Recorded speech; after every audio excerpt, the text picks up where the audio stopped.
nemesis tree today.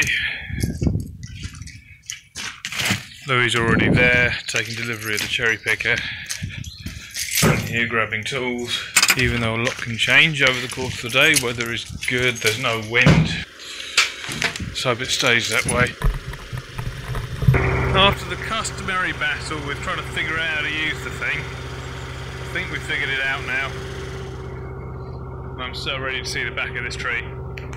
What I'm finding with the CMC23 is they're really good as long as they're happy. They're covered in sensors. I don't know if the engineers realise how many problems they're causing by cramming in so many safety features, but they really should trust operators more. It's no good having the machine stopping dead, blocking a customer's drive, or half on, half off a lorry because of an overactive tilt sensor. You're actually producing more dangerous situations and not enabling people like us to solve a problem, and the potential risks begin to snowball. As far as working with cherry pickers go, I still have a lot to learn to be able to use them efficiently, like planning my path around the tree. A lot of the stuff here is cut in really small bits, partly because of not wanting to overbalance and partly because of the shed.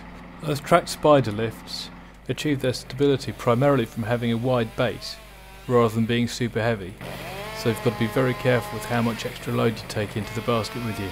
A full boom extension, you end up with a fair bit of wobble every time you move. The whole thing also starts vibrating every time the wind blows. It takes a while, but you do get used to all of the weird wobbly motions. And on this job, I've got to admit I didn't go right up to the top when we finished.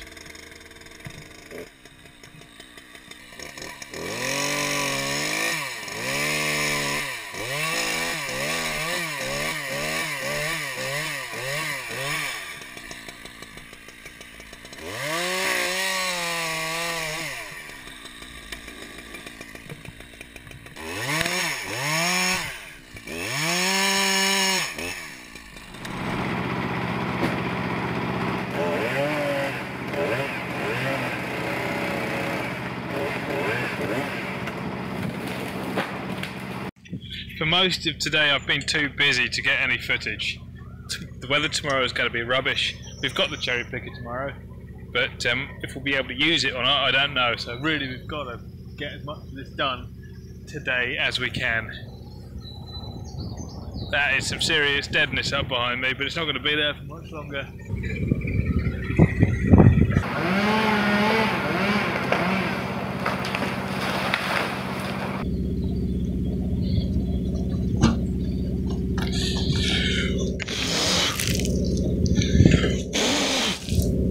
Can't carry on working, the sun's going down. We've been able to make the most of the good weather. So next bit is getting this over and getting all the wood out. You might get a track chipper in here, or I might get Ollie to burn it. He seems quite keen on a bonfire. But as far as the fell goes, it's going to be got a rope, winch, wedges, everything in the kitchen sink.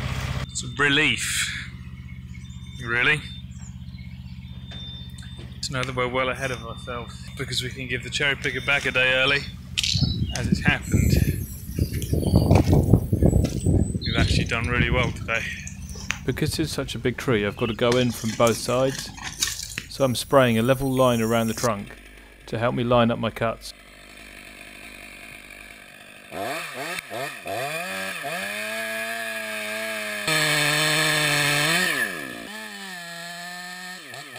Rather than messily hacking away at the inside of my gob cut, as soon as I think the cuts are lined up, I'm using the axe to split any remaining fibres that are holding the gob cut in, so that I don't make a mess of the front of my hinge.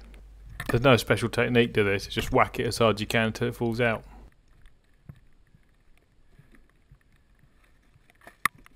The next step is to tidy up and inspect the gob cut and make sure you won't get any nasty surprises. So now is a chance to check that your cuts are aligned, that you're aiming the right way, and check the condition of the wood.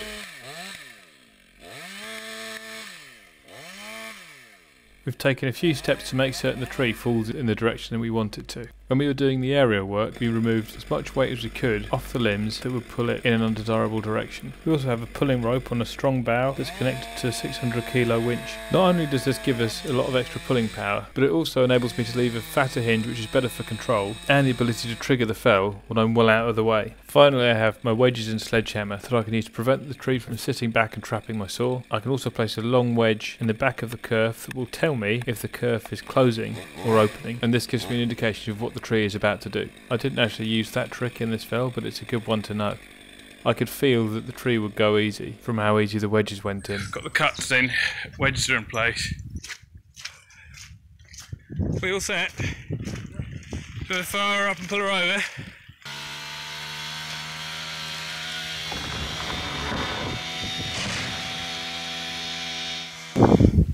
Hang on.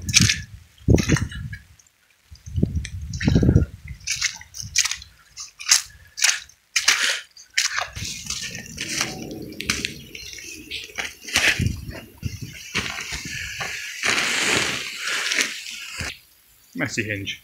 Ugly messy hinge, but it worked.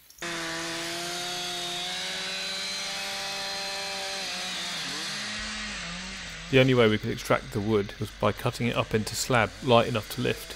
We hired a dumper that could deal with the mud and carry a lot more than a wheelbarrow. It also gave us the ability to ferry the logs to the front of the house without tiring ourselves out. The garden was an ongoing project and hadn't been landscaped yet, so it wasn't the end of the world that the tracks of the barrow churned up the ground.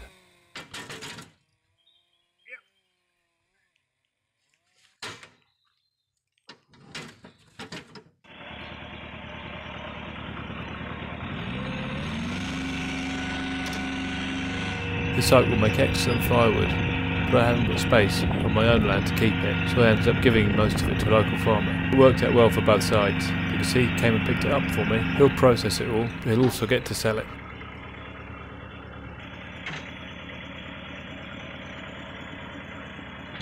This is the first time I've had to dig out a limb from a pile of topsoil. One of my favourite things about what I do is the diverse number of challenges I have to solve, and the amount of freedom I get as to how I solve them. But the lack of financial security and the constant stress are massive drawbacks that don't always seem worth it. This job has given me a pretty brutal lesson on the importance of planning and organisation. To put it in perspective, I used up the entire budget of the job on hire costs. That's not taking into account labour, my own wages, or putting money back into the company. I really could have done without making this kind of mistake just after Christmas. So from now on, big jobs will come with a big price tag to match. I'm not going to charge high because I want to, I'm going to charge high because I don't have a choice. If I lose money like this again, I will put myself out of business.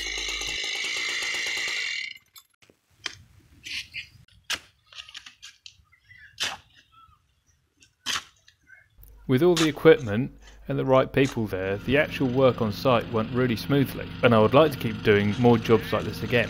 How often do you get to pull a log out of a pile of mud with a dumper?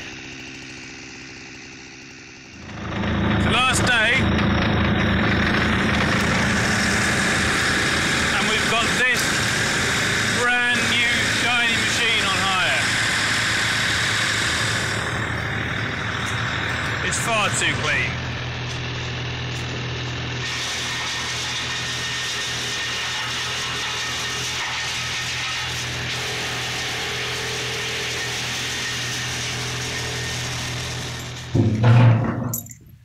Time for the grand reveal. So I've been at the lockup for most of the day, sharpening and cleaning the mud off the chainsaws. We've left a couple of piles of logs like that around the garden. There's a hole that the track vehicles have made there that we've filled up with the wood chip. He's happy with the sawdust here. The stump is a project for another day. And there's a load of rubbish here that we've chipped. Main thing is, no more tree. This is the ceremonial putting back together of the last saw since the mud bath job. And everything's been cleaned and sharpened. And it's only Friday, which is very unusual. Because normally it's what I'm doing on Saturday or Sunday. Look at all that. No dirt.